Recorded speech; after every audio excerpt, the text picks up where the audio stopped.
नमस्ते। हमारे रहस्यमयी लोक कथाओं और प्राचीन परंपराओं के अद्भुत संसार में आपका स्वागत है। मैं आपका पथ प्रदर्शक हूँ, जो आपको उन दिनों की गहराइयों में ले जाता है जहाँ समय का हर क्षण अपने भीतर एक कहानी, एक चेतावनी या एक आशीर्वाद समेटे होता है। आज हम एक ऐसे दिन के बारे में बात करने जा रहे हैं जो दिखने में तो सामान्य लगता है, लेकिन इसकी परतों के नीचे ब्रह्मांड की कुछ शक्तिशाली ऊर्जाएं और प्राचीन ज्ञान छिपे हैं। यह दिन कार्तिक कृष्ण षष्ठी के नाम से जाना जाता है। एक ऐसा समय जब देवताओं के सेनापति भगवान स्कंद अपनी गुप्त शक्तियों को प्रकट करते हैं। ये कोई सामान्य तिथि नहीं, बल्कि वह क्षण है जब अदृश्य शक्तियां हमारे चारों ओर मंडराती हैं, हमें दिशा दिखाती है या हमें सावधान करती है। तो अपनी आंखें और मन खोलिए, क्योंकि आज हम इस रहस्यमय दिन के अनछुए पहलुओं को उजागर करेंगे। कार्तिक मास हिंदू धर्म में सबसे पवित्र महीनों में से एक माना जाता है। यह दान, तपस्या और भक्ति का महीना है। इस मास में भगवान विष्णु, भगवान शिव और देवी लक्ष्मी की विशेष पूजा की जाती है। कार्तिक कृष्ण षष्ठी इस पवित्र मास के कृष्ण पक्ष की छठी तिथि है। यह तिथि प्रकृति के चक्रों और मानव जीवन के साथ गहराई से जुड़ी हुई है। माना जाता है कि इस दिन ब्रह्मांडीय ऊर्जाएं विशेष रूप से सक्रिय होती है, जो हमारे कार्यों, विचारों और यहां तक कि हमारे सपनों को भी प्रभावित करती है। लोक मान्यताओं के अनुसार यह दिन नकारात्मक शक्तियों से मुक्ति पाने और आंतरिक शक्ति जागृत करने के लिए अत्यंत महत्वपूर्ण है। उसमय धार्मिक और आध्यात्मिक संदर्भ में यह दिन मुख्य रूप से भगवान स्कंद को समर्पित है। भगवान स्कंद, जिन्हें कार्तिकेय, कुमार और मृगंड के नाम से भी जाना जाता है, भगवान शिव और देवी पार्वती के ज्येष्ठ पुत्र और देवताओं के सेनापति हैं। उन्हें वीरता, ज्ञान, शक्ति और विजय का प्रतीक माना जाता है। इस दिन श्रद्धालु संतान प्राप्ति, रोगों से मुक्ति, शत्रुओं पर विजय और जीवन में सफलता प्राप्त करने के लिए भगवान स्कंद की पूजा करते हैं। विशेष रूप से जिन दंपतियों को संतान प्राप्ति में कठिनाई होती है, वे इस दिन स्कंद षष्ठी का व्रत रखते हैं और उनकी कृपा प्राप्त करते हैं। यह दिन दक्षिण भारत में अत्यंत श्रद्धा के साथ मनाया जाता है, जहां उन्हें मुरुगन के रूप में पूजा जाता है। यह तिथि केवल धार्मिक नहीं, बल्कि आध्यात्मिक शुद्धता और आंतरिक अनुशासन के लिए भी महत्वपूर्ण है, जो हमें भौतिकवादी इच्छाओं से ऊपर उठकर आत्म साक्षात्कार की ओर ले जाती है। इसकी जड़ें प्राचीन द्रविड़ परंपराओं और वैदिक ज्ञान दोनों में गहरी है, जो इस दिन को एक अद्वितीय सांस्कृतिक और आध्यात्मिक महत्व प्रदान करती है। अब हम भगवान स्कंद के जन्म और उनके अद्भुत जीवन की एक ऐसी कहानी में गोता लगाएंगे जो वीरता, त्याग और दिव्य शक्ति से ओतप्रोत है। ब्रह्मांड में एक समय ऐसा आया जब दुष्ट राक्षस तारकासुर ने अपनी क्रूरता से तीनों लोकों में हाहाकार मचा दिया था। उसने देवताओं और ऋषियों को भी परेशान करना शुरू कर दिया था। तारकासुर को एक विशेष वरदान प्राप्त था कि उसे केवल भगवान शिव के पुत्र ही परास्त कर सकते थे। लेकिन उस समय भगवान शिव गहन तपस्या में लीन थे और वैरागी जीवन व्यतीत कर रहे थे। सभी देवता चिंतित हो उठे। उन्होंने प्रेम के देवता कामदेव से सहायता मांगी, ताकि वे शिव की तपस्या भंग कर सके और देवी पार्वती के प्रति उनमें प्रेम जागृत कर सके। कामदेव ने अपने बाण चलाए और यद्यपि शिव की तपस्या भंग हुई, क्रोध में उन्होंने कामदेव को भस्म कर दिया।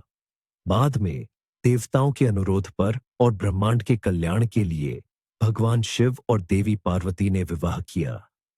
जब भगवान शिव का तेज उत्पन्न हुआ, तो वह इतना तीव्र था कि कोई भी देवता उसे धारण नहीं कर सका। अग्निदेव ने उसे धारण किया, लेकिन वे भी इसकी गर्मी सहन नहीं कर पाए और उसे गंगा नदी में प्रवाहित कर दिया। गंगा ने भी इसे श्रवणवन में स्थित सर्व नामक एक झील में छोड़ दिया। वहीं पर यह तेज 6 हिस्सों में विभाजित हो गया और 6 कमल के फूलों में समा गया। इन 6 कमल के फूलों से 6 सुंदर शिशुओं का जन्म हुआ। तभी वहां पर कृतिकाएं, 6 नक्षत्र देवियां आईं और उन सभी 6 शिशुओं को अपना पुत्र मानकर उनका पालन पोषण करने लगी।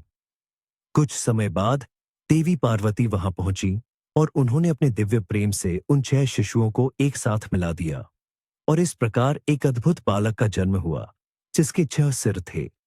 यह बालक ही स्कंद या कार्तिकेय कहलाया। 6 सिर होने के कारण उन्हें षण्मुख भी कहा जाता है। उन्होंने अल्पायु में ही अपनी अद्भुत शक्ति और ज्ञान का प्रदर्शन किया। बड़े होकर उन्होंने देवताओं के सेनापति का पद संभाला और एक भयंकर युद्ध में तारकासुर का वध कर तीनों लोगों को उसके आतंक से मुक्त कराया।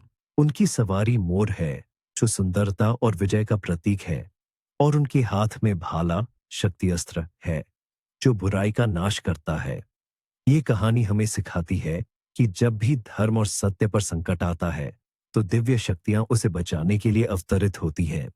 स्कंद की यह गाथा न केवल राक्षसों पर विजय की कहानी है बल्कि यह अज्ञानता पर ज्ञान की, अंधकार पर प्रकाश की और अन्याय पर न्याय की विजय का भी प्रतीक है।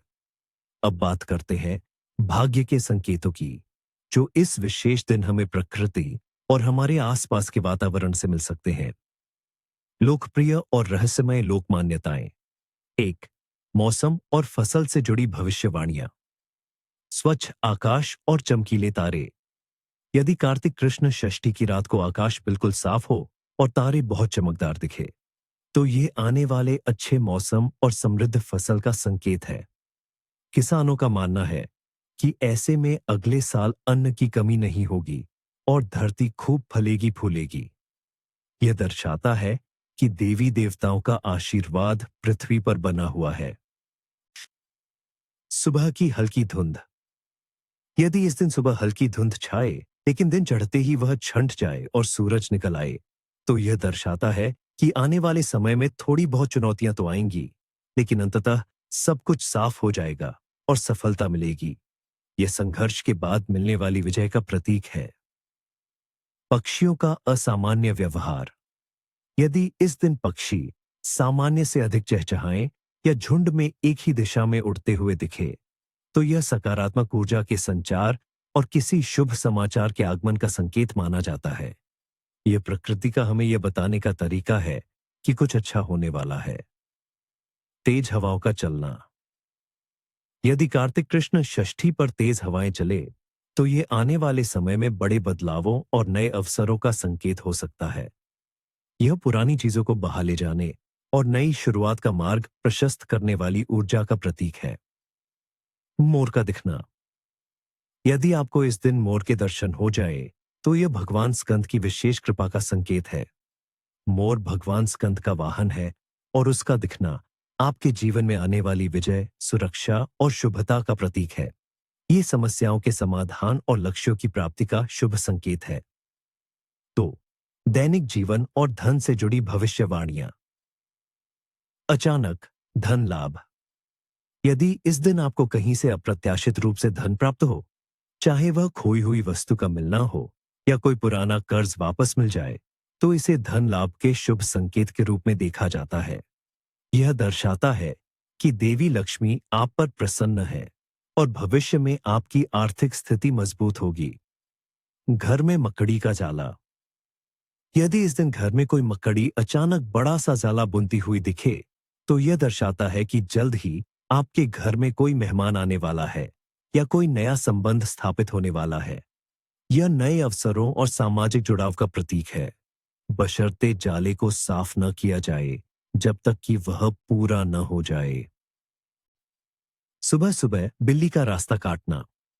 यदि सुबह सुबह घर से निकलते वक्त बिल्ली आपका रास्ता काट दे तो इसे अशुभ माना जाता है। ऐसे में कुछ पल रुककर पानी पीकर ही आगे बढ़ना चाहिए। यह संकेत देता है कि आपके मार्ग में कोई बाधा आ सकती है या कोई योजना सफल नहीं होगी। यह एक चेतावनी है कि आपको अपने कदमों पर अधिक ध्यान देना चाहिए। दीपक का अचानक बुझ जाना। यदि पूजा करते समय या शाम को जलाया गया दीपक बिना किसी हवा के अचानक बुझ जाए तो इसे किसी अनिष्ट का संकेत माना जाता है। यह बताता है कि कोई नकारात्मक ऊर्जा आपके आसपास है या किसी कार्य में रुकावट आ सकती है।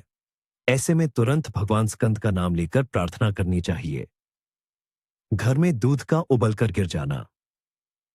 यदि इस दिन दूध उबलकर गैस पर गिर जाए तो इसे शुभ माना जाता है। यह घर में सुख, समृद्धि और धन के आगमन का प्रतीक है। यह दर्शाता है कि घर में खुशहाली बढ़ेगी और धन का प्रवाह सकारात्मक होगा। इस रात के सपने और उनका महत्व। कार्तिक कृष्ण षष्ठी की रात देखे गए सपने विशेष महत्व रखते हैं, क्योंकि वे अक्सर भविष्य की घटनाओं या हमारी आंतरिक अवस्थाओं को प्रकट करते हैं। भगवान स्कंद शौस कार्तिकेय के दर्शन। यदि आप सपने में भगवान स्कंद या उनके वाहन मोर को देखते हैं, तो ये अत्यंत शुभ संकेत है। यह आपकी समस्याओं के अंत, शत्रुओं पर विजय और जीवन में सफलता का प्रतीक है। यह बताता है कि आपको दैवीय सुरक्षा प्राप्त है। पानी देखना। सपने में साफ बहता पानी देखना शुभता, शुद्धता और मानसिक शांति का प्रतीक है। यदि पानी गंदा या ठहरा हुआ है, तो यह आने वाली परेशानियों या भावनात्मक उथल-पुथल का संकेत हो सकता है। साफ पानी धन और समृद्धि का भी सूचक है। सांप देखना। सपने में सांप देखना अक्सर गुप्त ज्ञान, परिवर्तन या छिपी हुई इच्छाओं का प्रतीक होता है। यदि सांप आपको काटता है, तो यह चेतावनी हो सकती है, लेकिन यदि आप उसे वश में करते हैं, तो ये आपकी आंतरिक शक्ति और चुनौतियों पर विजय का प्रतीक है। दोस्तों, मंदिर देखना। यदि आप सपने में किसी मंदिर या पवित्र स्थान के दर्शन करते हैं, तो यह आपकी आध्यात्मिक उन्नति, शांति और मनोकामना पूर्ति का संकेत है। ये आपको बताता है कि आपको अपनी धार्मिक प्रथाओं पर ध्यान देना चाहिए। फल या फूल देखना। सपने में ताजे फल या खिले हुए फूल देखना सौभाग्य, खुशी और नई शुरुआत का प्रतीक है। ये बताता है कि आपके जीवन में सकारात्मक बदलाव आने वाले हैं और आपको कोई शुभ समाचार मिलेगा। इस दिन जन्मे व्यक्ति, उनका चरित्र और भाग्य। जो लोग कार्तिक कृष्ण षष्ठी के दिन जन्म लेते हैं, उन पर भगवान स्कंद की विशेष कृपा मानी जाती है। वे स्वाभाविक रूप से साहसी, पराक्रमी और नेतृत्व क्षमता से परिपूर्ण होते हैं। चरित्र। ऐसे व्यक्ति दृढ़ निश्चयी, न्यायप्रिय और थोड़े जिद्दी स्वभाव के होते हैं। वे अपने सिद्धांतों पर अटल रहते हैं और किसी भी चुनौती का सामना डटकर करते हैं। उनमें एक स्वाभाविक तेज और करिश्मा होता है, जो उन्हें दूसरों से अलग बनाता है। वे बुद्धिमान और तीव्र स्मरण शक्ति वाले होते हैं। वे अपने परिवार और मित्रों के प्रति अत्यधिक वफादार होते हैं। भाग्य। इनके जीवन में सफलता अक्सर देर से, लेकिन निश्चित रूप से आती है। वे अपने दम पर महान ऊंचाइयों को छूते हैं। वे अच्छे प्रशासक, सैन्य अधिकारी या ऐसे किसी भी क्षेत्र में सफल होते हैं जहां नेतृत्व और निर्णय लेने की क्षमता की आवश्यकता होती है। हालांकि उन्हें क्रोध पर नियंत्रण रखना सीखना चाहिए, क्योंकि उनका क्रोधी स्वभाव कभी-कभी उनके लिए चुनौतियां खड़ी कर सकता है। वे अक्सर समाज में सम्मानित स्थान प्राप्त करते हैं और अपने कार्यों से दूसरों के लिए प्रेरणा बनते हैं। इस दिन के नाम और उनका प्रभाव। इस पावन तिथि पर भगवान स्कंद से जुड़े नामों का विशेष महत्व होता है। यदि आप इस दिन जन्मे हैं या किसी बच्चे का नामकरण करने वाले हैं, तो भगवान स्कंद से प्रेरित नाम शुभ माने जाते हैं। कुछ प्रमुख नाम हैं। स्कंद, जो चढ़ता है, हमलावर। कार्तिकेय, कृतिकाओं द्वारा पाला गया। कुमार, राजकुमार, युवा। मुरुगन, सुंदर, युवा भगवान। शक्तिधर, शक्ति अस्त्र धारण करने वाला। हम स्कंद नाम पर एक संक्षिप्त विशेषता देखते हैं। स्कंद नाम के व्यक्ति अक्सर अपने जीवन में मजबूत इच्छा शक्ति, नेतृत्व क्षमता और वीरता का प्रदर्शन करते हैं। वे अपने लक्ष्य के प्रति समर्पित होते हैं और चुनौतियों से नहीं घबराते। वे न्याय के पक्षधर होते हैं और हमेशा सच के लिए खड़े रहते हैं। उनके भीतर एक योद्धा का स्वभाव छिपा होता है, जो उन्हें हर बाधा से लड़ने की शक्ति देता है। परंपराएं और अनुष्ठान। क्या करना चाहिए? कार्तिक कृष्ण षष्ठी का दिन आध्यात्मिक साधना और शुभ कार्यों के लिए अत्यंत महत्वपूर्ण है। इन परंपराओं और अनुष्ठानों का पालन करने से भगवान स्कंद की कृपा प्राप्त होती है और जीवन में सकारात्मकता आती है। ओक स्कंद षष्ठी व्रत और पूजा। लक्ष्य संतान प्राप्ति, रोगों से मुक्ति, शत्रुओं पर विजय, ज्ञान और शक्ति की प्राप्ति।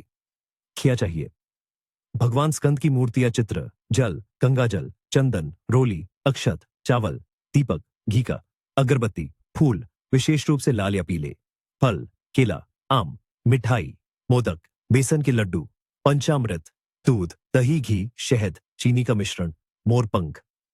कब और कैसे करें? इस दिन सूर्योदय से पहले उठकर स्नान करें और स्वच्छ वस्त्र धारण करें। व्रत का संकल्प लें। यदि संभव हो तो पूरे दिन उपवास रखें या फलाहार करें। एक साफ स्थान पर भगवान स्कंद की मूर्ति चित्र स्थापित करें। उन्हें पंचामृत से स्नान कराए, फिर शुद्ध जल से चंदन, रोली, अक्षत चढ़ाए, दीपक जलाए और अगरबत्ती लगाए। लाल या पीले फूल और मोर पंख अर्पित करें। फल और मिठाई का भोग लगाए। मंत्र। एयूएम तत्पुरुषाय विद्महे महासेनाय धीमहि तन्नो स्कंद प्रचोदयात् या एयूएम श्रवण भवाय नमः का 108 बार जाप करें। यह मंत्र आपको भगवान स्कंद की ऊर्जा से जोड़ेगा और आपके भीतर साहस का संचार करेगा। क्या करें बाद में? पूजा समाप्त होने के बाद प्रसाद परिवार के सदस्यों में बांटे। शाम को सूर्यास्त के बाद एक बार फिर भगवान स्कंद की आरती करें। अगले दिन सुबह व्रत का पारण करें। तो दीपदान और पितृतर्पण। लक्ष्य। पूर्वजों की आत्मा की शांति, घर में सुख समृद्धि और अंधकार का नाश। अजो इच्छा। क्या चाहिए? मिट्टी के दीपक, सरसों का तेल या घी, रुई की बाती, माचिस। कब और कैसे करें? कार्तिक मास में दीपदान का विशेष महत्व है और षष्ठी तिथि पर ये और भी फलदायी होता है। शाम को सूर्यास्त के बाद घर के मुख्य द्वार पर, तुलसी के पौधे के पास, मंदिर में और किसी पवित्र नदी के किनारे यदि संभव हो दीपक जलाए। दीप जलाते समय अपने पूर्वजों का स्मरण करें और उनसे आशीर्वाद मांगे। क्या करें बाद में? इन दीपकों को रात भर जलने दें। दीपकों की रोशनी नकारात्मक ऊर्जाओं को दूर भगाती है और सकारात्मकता लाती है। ये आपके जीवन को ज्ञान और समृद्धि से रोशन करने का प्रतीक है। 3. दान, पुण्य और सेवा कार्य। लक्ष्य। पुण्य की प्राप्ति, ग्रहों के दोषों का निवारण, दूसरों का कल्याण। क्या चाहिए? अन्न, गेहूं, चावल, वस्त्र, धन, मिठाई या आपकी क्षमता के अनुसार कोई भी वस्तु। कब और कैसे करें? इस दिन गरीबों, जरूरतमंदों और ब्राह्मणों को अन्न, वस्त्र या धन का दान करना अत्यंत शुभ माना जाता है। विशेष रूप से बच्चों को फल और मिठाइयां दान करने से भगवान स्कंद प्रसन्न होते हैं, क्योंकि वे स्वयं एक बालक के रूप में प्रकट हुए थे। किसी गौशाला में गायों को चारा खिलाना भी पुण्यकारी होता है। क्या करें बाद में?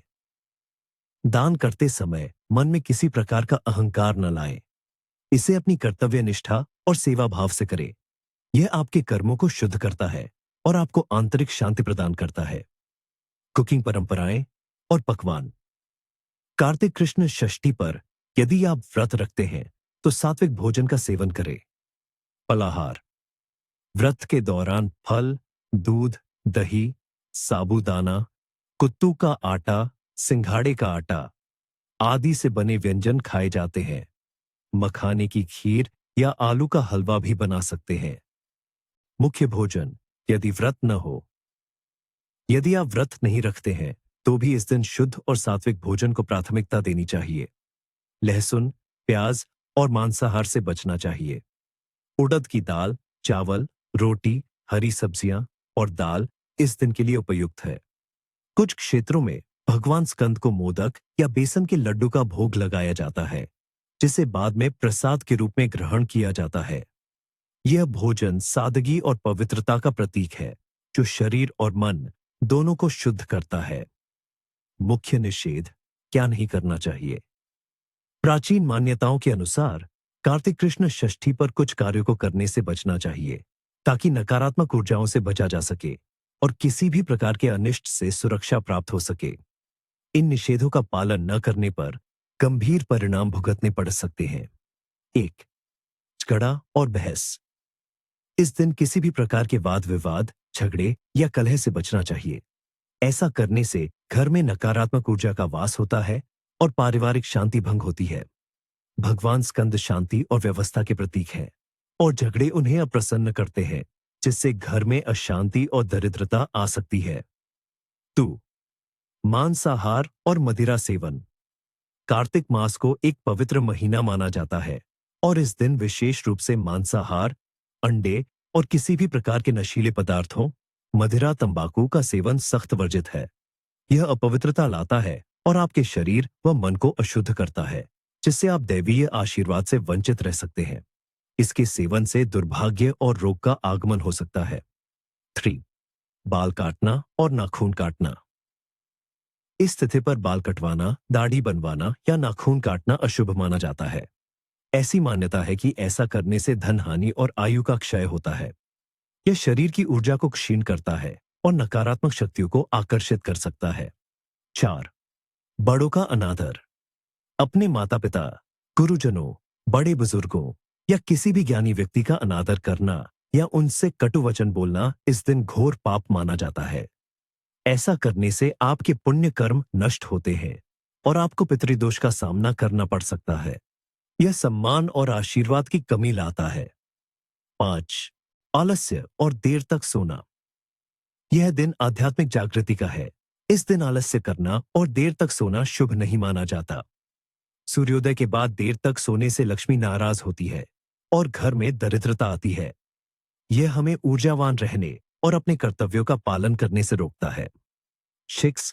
पशुओं को कष्ट देना, विशेष रूप से मोर, जो भगवान स्कंद का वाहन है, और किसी भी जीव को अनावश्यक रूप से कष्ट पहुंचाना या मारना इस दिन महापाप माना जाता है।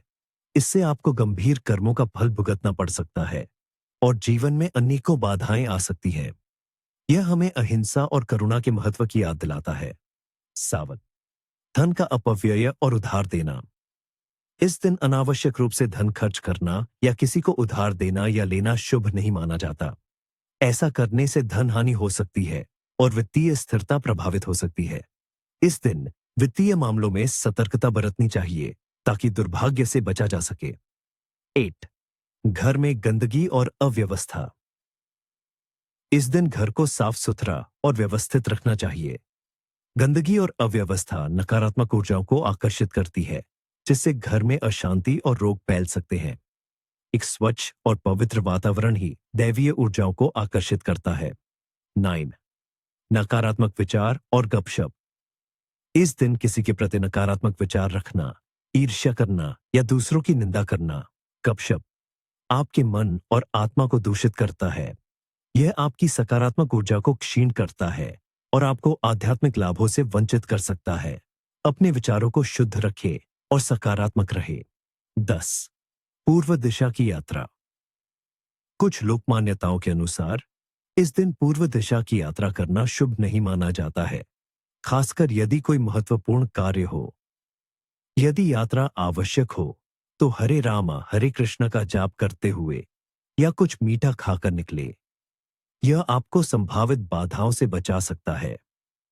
तो यह था कार्तिक कृष्ण षष्ठी का हमारा विस्तृत अन्वेषण। यह दिन हमें न केवल भगवान स्कंद की महिमा याद दिलाता है, बल्कि यह भी सिखाता है कि कैसे हम प्रकृति और ब्रह्मांड के संकेतों को समझकर अपने जीवन को बेहतर बना सकते हैं।